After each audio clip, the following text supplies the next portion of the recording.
Welcome to New Light Living Podcast. I'm Ulrika Sullivan. I'm an intuitive spiritual life coach and a galactic astrologer. Today, I have such a beautiful guest with me for a conversation. Her name is Sabrina Savoy. Welcome, Sabrina. How are you? I'm well, Ulrika. Thank you for having me. I'm honored to be here today. Yes. And today we have come to a beautiful topic, I feel, and which I can sense that many of us are really thinking of or working with. And that is from outer uncertainty to inner stability. And I felt like when we had a chat before this recording, I was like, yes, this is what at least I need now. And hopefully many with me and us. So we came to that conclusion that all the uncertainty that we may be feeling or dealing with in our lives, and how we can make that shift and come back to inner stability or whatever we want to call it. But it's that inner peace that we can come back to. And we're also knowing that there's a lot of astrology enthusiasts that are listening to this podcast nowadays, since I often bring in the galactic astrology and those types of conversations nowadays. And so we will have some sort of a astrology spin to this conversation as well. So stay with us for this beautiful conversation. And before we get into all the juicy information here in conversation, Sabrina, why don't you let us know who you are and what you do? Sure. So my name is Sabrina Savoy, if you are new to me, and I'm a quantum energy worker. I started my journey with Usui Reiki in 2008, and I am a Reiki master and teacher as well. So that is the foundation for all my work. I've done 250 hours worth of yoga teacher training, meridian qigong training, so a lot about the body and the spirit. And then recently how Ulrika and I met was through the galactic astrology course, quantum soul guidance. So yeah, just in June, this past June, I became a certified quantum soul guidance practitioner. So now I'm combining my experience and expertise in energy work and pairing it with the galactic astrology. Beautiful. Yes, we can we can talk for a long time, but Yes. let's get into today's topic.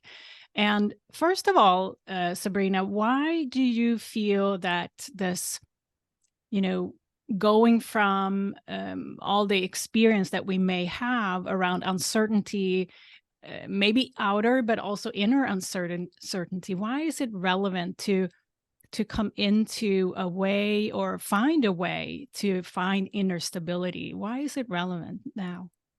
Well, now more than ever, it feels like, oh, okay, we need a really solid foundation to return to when the outer world, it feels like it's crumbling and changing in ways that we cannot actually foresee where it's going or how exactly this is changing the direction of our collective lives. We must create our own foundation internally and have that solid base to return to. So it makes managing the outside world and responding to it so much easier and a little more gentler.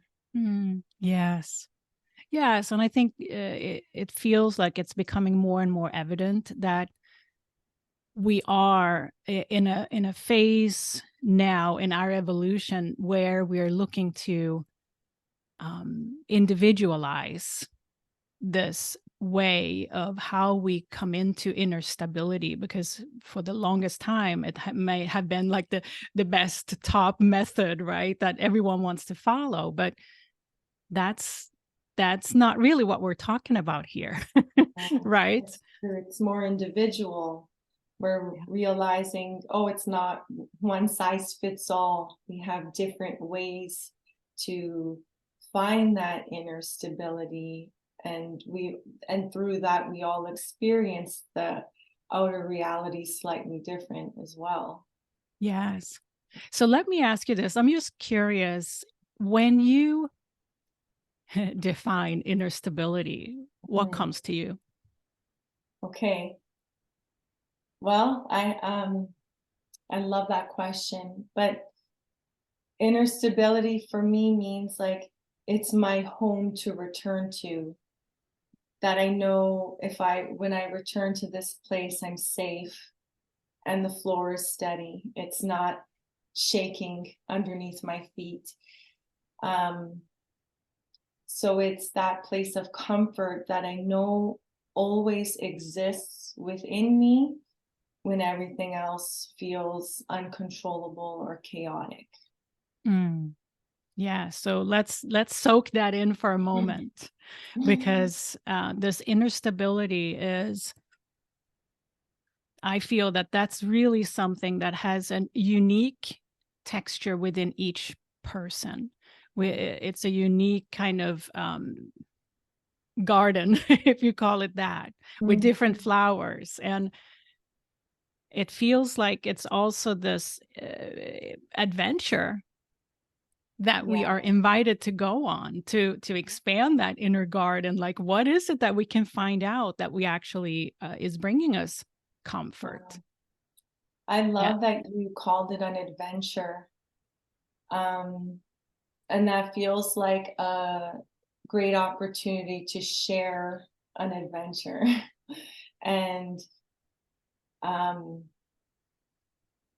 my outer stability, like on a very personal level, so aside from collective, but very personally speaking, um, yesterday was my mom's birthday. So she passed away about 12 years ago now.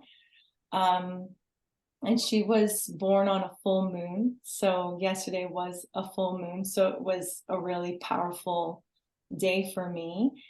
And not only that, but I've been studying the moon declination. So that means a declination, all planets do this, is how they're moving around, orbiting around the sun and the earth on the ecliptic. So there's a measurement for that. And sometimes planets and the moon goes out of bounds, which means it's orbiting beyond that ecliptic line north and south. So this moon yesterday, all the way until December 2nd, this year, December 2nd, 2023, our moon is still going to be orbiting out of bounds. And when this happens, everything is uncharted. We are really going into something beyond the orbit, beyond the regular consciousness that we know of. And many things can happen, like in miraculous ways and devastating ways and wild and radical ways. And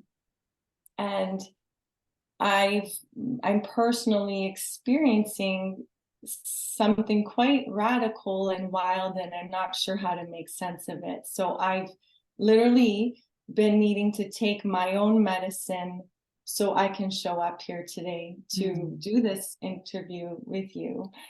So I shared it was my mom's birthday. I have two cats. One got sick somehow. She just woke up yesterday and was walking like she was drunk, like stumbling, falling over. Took her to the vet. It's kind of a question mark. She's healing, doing some antibiotics. And this morning, around 7:30, so it was 7:33 because I had to check the time. My other cat just passed away. She came upstairs for her morning treat and had either a stroke or a heart attack right there on our floor. So many thoughts went through my mind, like, do I need to cancel this? What, I had a little I guess, departure ceremony for our beloved cat. And I believe it's a placement in my 8th house, and I have a lot of Scorpio in my chart and Pluto. So I'm able to hold space for death and transformation. And without it consuming me, I needed to come back into my place of inner stability. So that was my adventure this morning, to see, okay, everything is very chaotic right now. Can I retrace the steps back into myself to find that inner stability? And we did a little breathing exercise before we started this call, and I feel pretty stable. So Mhm.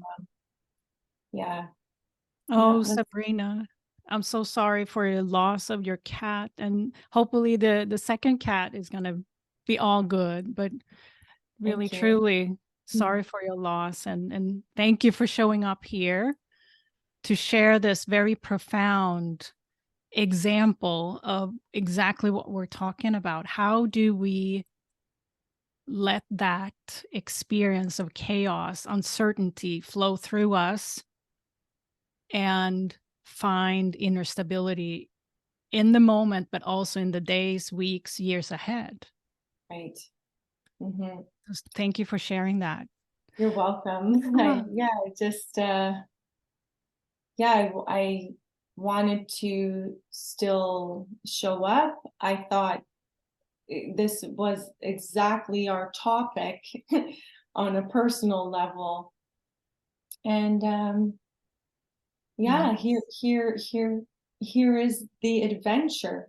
And that's, I think that's why I love that word you said so much, because it's our perspective on situations too. Like, are we holding this as a very negative and doom and gloom experience, or can we just shift the consciousness slightly to say, this is kind of like an adventure and a walk through the garden, to see if we can remember, how can we return home?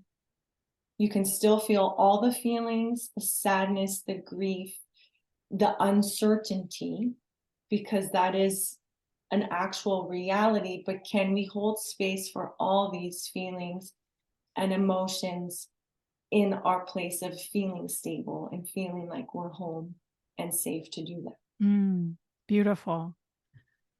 Yes, exactly.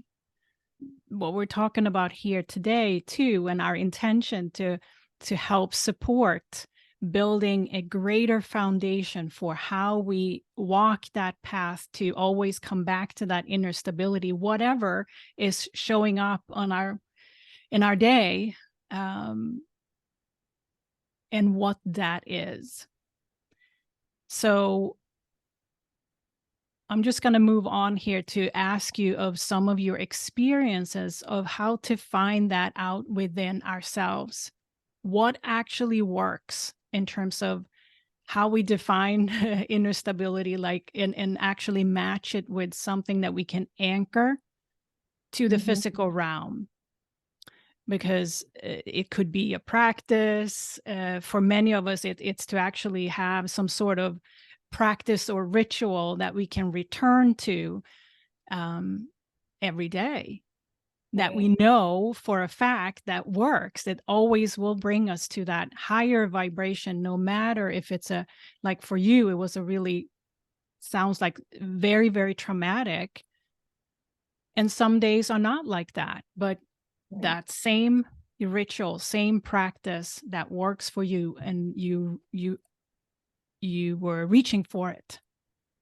What's your some of your learnings, some of your wisdom around that, in with the intention to help others be curious about their own garden, so to say, what works for them and how they can take a step forward Right. and deepen that in Hmm. support of themselves.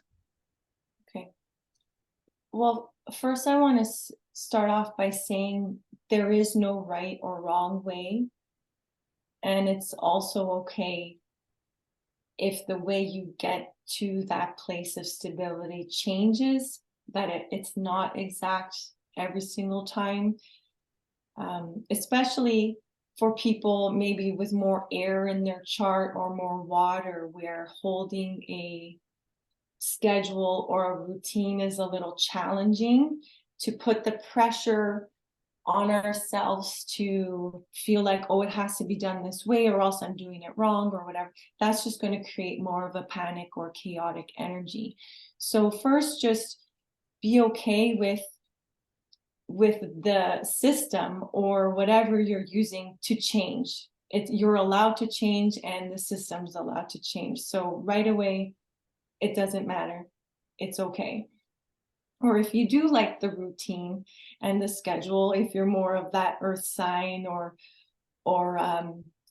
Pitta energy, like more grounded and slow moving, like that's okay too. Have the 1 to 5 steps that you follow like a routine, and that's perfect too. So I think it starts with the very first foundational step is just honor your authenticity.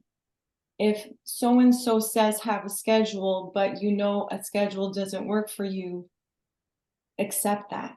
You don't have to force the puzzle pieces to fit if they were never meant to connect. And then I always think of my breath. Everything that's alive, we all have one thing in common, and that's our breath. I consider breath as spirit, or the universe, the God, the source. So I right away just have to connect with my breath. And then I follow the breath to pay attention. Where is the breath going? When I breathe it in, I think of, okay, I'm going to breathe in and invite source into my body, take me home, and find a place in my body where it lands. Usually it's my belly. And that's funny. You and I have briefly talked about human design, and I am a sacral authority. So that's where my breath goes, to the sacral. But someone else, it might go to their feet or their mind or their throat. And just know that that's okay. You are discovering your own adventure. You are discovering the way that works for you. And right away, you need to know there are no rules for that. And you're creating the guide for that in the moment. So there's no book already published. And then it builds from there. So sometimes, like you said, when not every day is so chaotic. So sometimes it's just that, oh, pay attention to my breath. Let me remember that source that I'm inviting in. Okay. But then on days when it's maybe a little more heavy or a little more chaotic, sometimes I really need to pay attention to what's going on outside. I'll need fresh air. I'll need sunlight or starlight, depending on what time of day it is. I might need to journal or write or shake off my body. Fortunately, I do some yoga, so I can just spontaneously do a yoga flow or something just to help come back to myself, come back in my body, and remember that all of these things are experiences, and we can use them all to learn from. And when I think of source and a higher power, I don't feel like these hard situations were made to break us, but they are here to show us, how about if we deal with it or respond to it in a different manner?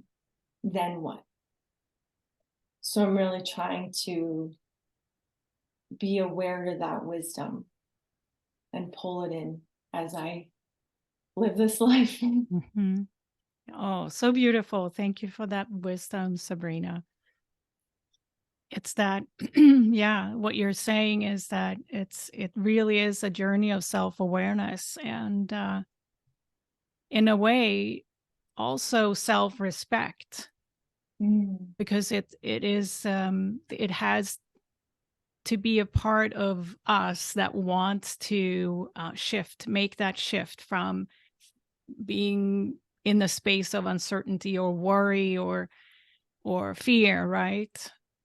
To come into a space where we feel held, supported, loved, right, within ourselves. And it's like a self-sourcing loop, excuse me, Right. a Yes. self-sourcing loop that we can be in charge of ourselves. And I think part of what we're talking about here too is that's something that we can, reach for when the external world or in our external life in our day as a individual, and we Yeah. can create belief and trust in that it actually helps us. Because for so long we have been looking for external ways of and what works for others Right. and try to apply that. But what we're talking about here and that you so beautifully shared is this journey of finding out what works and what makes me feel better on the inside. And it requires it Yeah. requires that inner journey, inner walk, and it's not like a flip of a switch, right? It's a discovery. It's an adventure. It's an adventure. Yeah. Right. And I think there is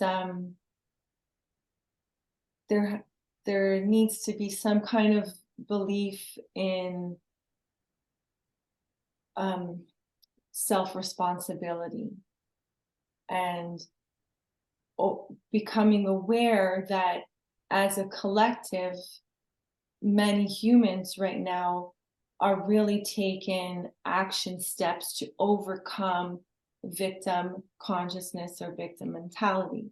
And we do that through responsible action and understanding what's going on inside of us and using that worldly stage to create these practices to come back to ourselves and keep expanding and stretching our consciousness so we can learn other ways. Because it's not really until, and this is so much of a Pluto lesson, that it's so much of a journey through hardships and darkness, but being brave enough to handle it or respond to it in a new way and just slowing down. For me anyways, this is how I'm trying to articulate how it felt to just slow down and know that it's okay. Like, to know that I'm not in this world alone. I have a source. I believe we all came from somewhere because we're here. And if we can just slow down and take a moment to think how we're responding, sometimes it makes all the difference. Mm. And to just challenge ourselves just enough to even take a micro step in a new direction. And then that micro step maybe turns into a bigger step and then a bigger step. And then slowly you are paving and creating your new way. But it all starts with something. Yes. Yeah, and I picked up on something you said earlier too about, I love the way you kind of highlight also how we can understand ourselves through our astrology chart and just by looking at the elements. Yeah. To see, because many of you listening or watching this is like, where do I start? If there's something that you feel strongly connecting with this conversation, that okay, I want to do this for myself, I want to go on this journey and this adventure, but where do I start? And the way you brought it up, Sabrina, through even just looking at the elements in your astrology chart. What is the dominant element? Are you earth sign, for example? Or there's multiple ways to look at this in multiple layers, but sometimes it's a start to just get to know that what is my preference for pace, for example. Mm. Is it and what you said too, Sabrina, too, like notice where in your body is the resistance, or where is the location of my fear, and start asking ourselves that question of the body, because the body knows and can show us the way if we just ask the questions. So there's a lot of information that we can learn about ourselves, and we don't always have to figure it out with our mental domain, right?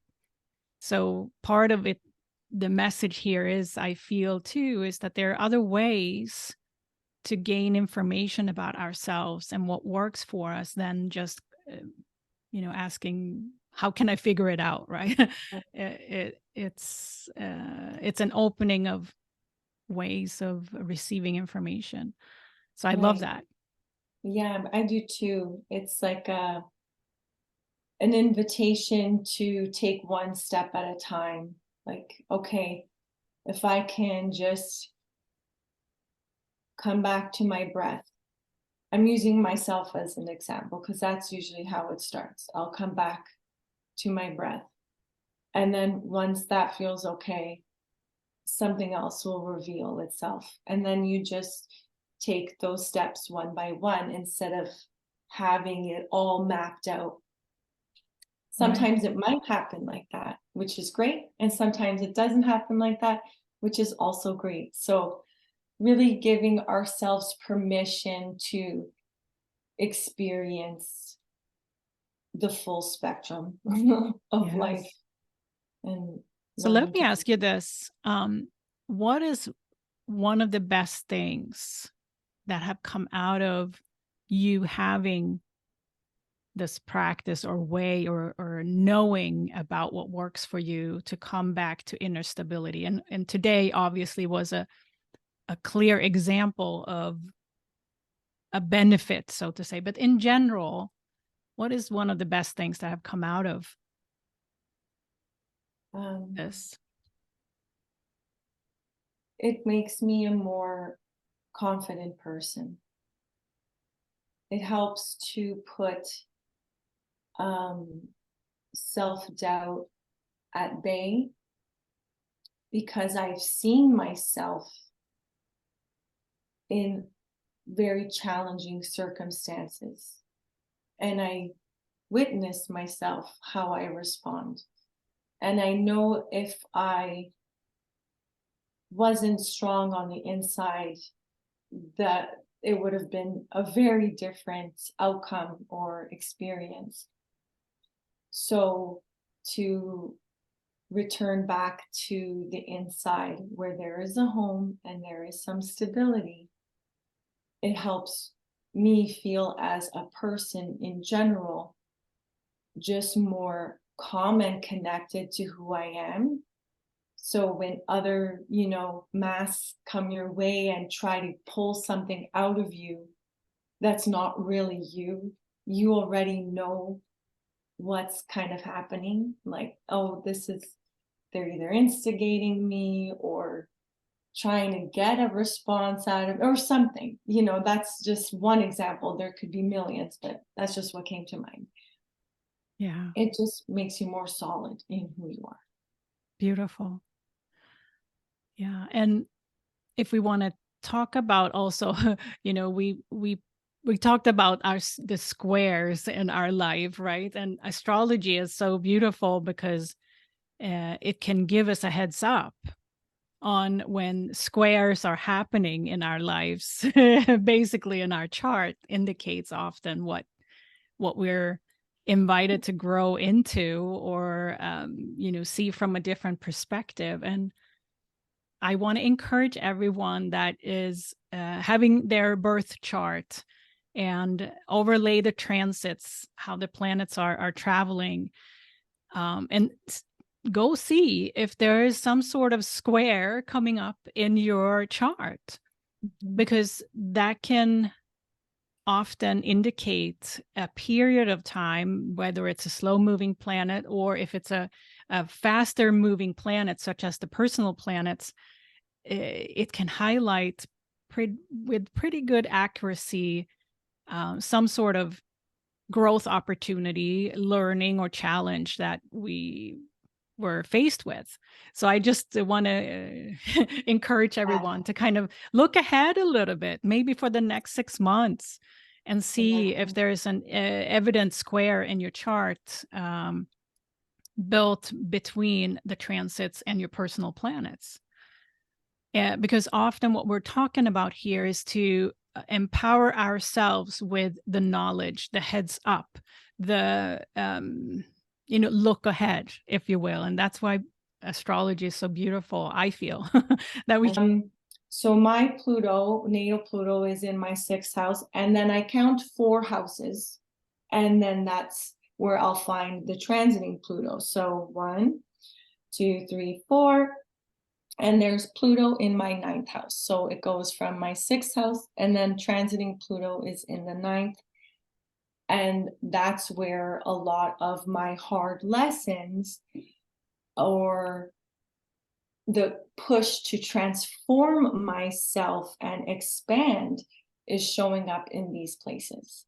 Mm. 6th house is our house of daily habits and routines, which is very much like having a pet. It's a daily habit, a routine, health. Yeah, and that's in Scorpio, which is also very much like Pluto, deep and transformative, and learning how to change and transform. yeah. Yeah, that's a super long-term Yeah. square that you're in the journey of right Yeah. now, and definitely encouraging you to grow in many ways in your Hmm. daily life. And I think that's perfect in terms of the topic we're talking about here. A square such as yours is really encouraging you to strengthen that spiritual practice, to bring it into your daily life, make it really the foundation. And yeah, as just as an example, what Pluto square like yours could be. Yeah, and if we look ahead just in the collective, just as an example, in January, there are actually even the first day of next year, Venus in Sagittarius is going to square Saturn in Pisces, very Nice. early degrees of the signs there. It's like the kickoff to the year, and I find it really fascinating that, we're just coming out of holiday season around family and loved ones, and Venus is showing up to ask you, where am I going to create love? And Sagittarius is that traveler and very philosophical, open mind. So this coming year, where are you going to create that love? And Saturn in Pisces is usually kind of opposite energies, because Pisces is a water sign and fluid, and it's hard to put boundaries in a vessel of water. Saturn is about the boundaries and structure, and I'm going to create love in this way.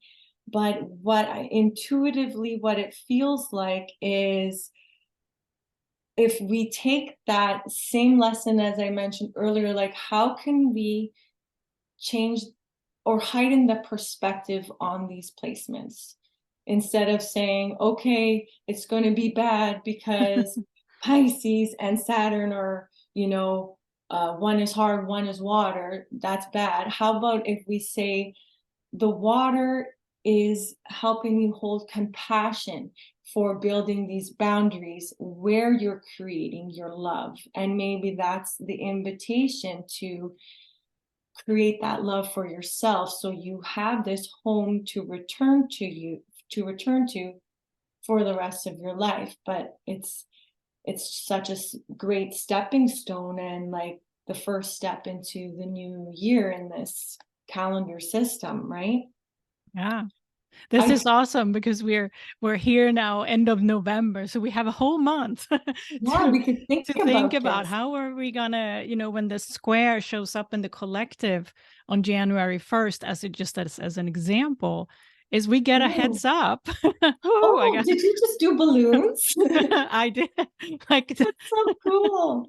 that's Yes. awesome. So that's just one way of applying this. We can apply it to the external world. We can apply it in looking for these squares and asking ourselves those questions and how like proactively. Mm-hmm. Um, Exactly. We could look to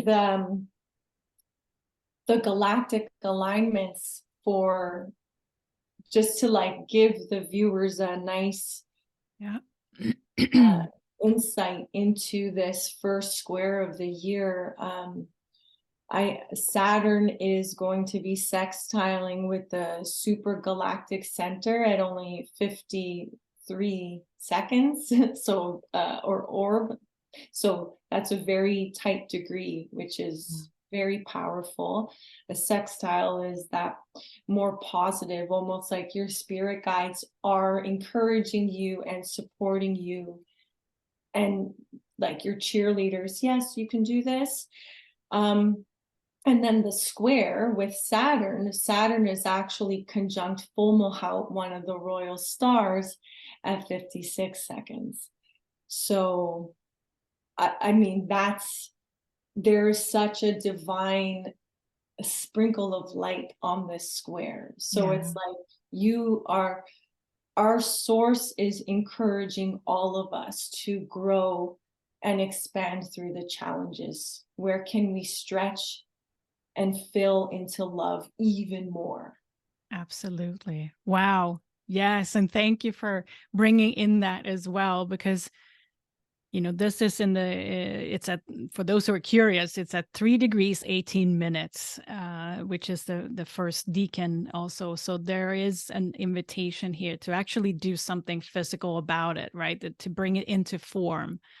At least we will be prompted to do so. So yeah, I think thank you, Sabrina, for playing with me here to kind of um, work with these squares of our lives and how we can make them be more, next level, if you will. It's that opportunity for growth rather than, oh my gosh, it's just it's something that's going to be super challenging, which is not saying that they can, right? There's Right. it's Yeah. an experience. So thank you for exploring this topic with me in a way that may not have been done before in the same sense, linking it into our own inner stability and how a square in our life can be a path from chaos, uncertainty, to inner stability and comfort and self-love. And so anything else you want to add before, because I know there will be many who are connecting with our conversation today that wants to know more about you. So anything you Okay. want to share first before we go into how people can reach out to you? Sure. There's one kind of silly thing that I'd like to share. And anyone who has used social media may have seen this meme, but it comes out every year, like just before the new year. And it always says evolve or repeat, evolve or repeat. And I'm seeing these square alignments, especially starting January 1st with Venus and Saturn squaring, but with these beautiful high frequency galactic alignments. Can we evolve? Can we see this challenge almost not even as a challenge, but like the word you said in the beginning, adventure?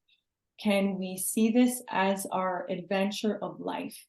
How can we find the joy and hold gratitude for all the things we experience? So evolve or repeat, it's a personal choice. Oh, that's so beautiful. Thank you.